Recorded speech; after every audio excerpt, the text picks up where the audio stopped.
You make beautiful things.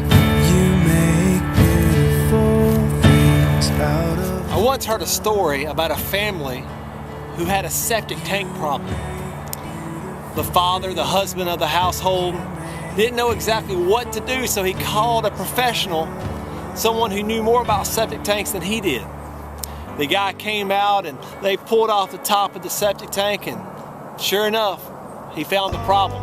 So he backed his vacuum truck up to the septic tank. He goes to fire it up and something breaks.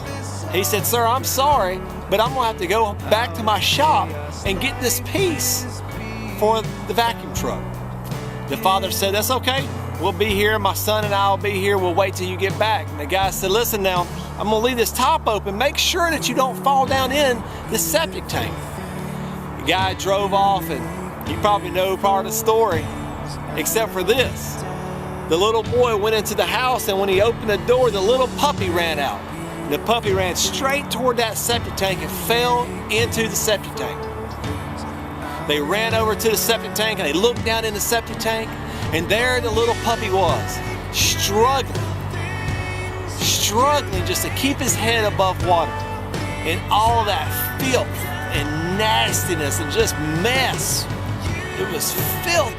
And the dog was just barely keeping his head above water. The father looked at the son and he said, "Son, there's only one way to save that little puppy. There's only one way to save him." And the son looked at him and said, "Well, Father, what is that?" He said, "You're going to have to go down in there to get him.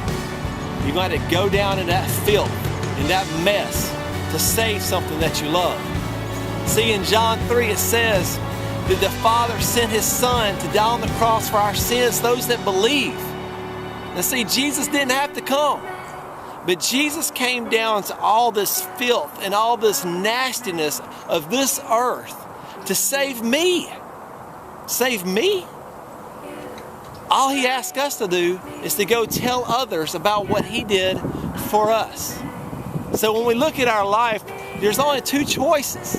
You either can dive down in there and go get those that you love, like Jesus did, or you can just sit there and watch them wallow in the filth and the nastiness. There's got to be more to this life than what we're doing. We should never leave this world the same way we found it. Let's make a difference.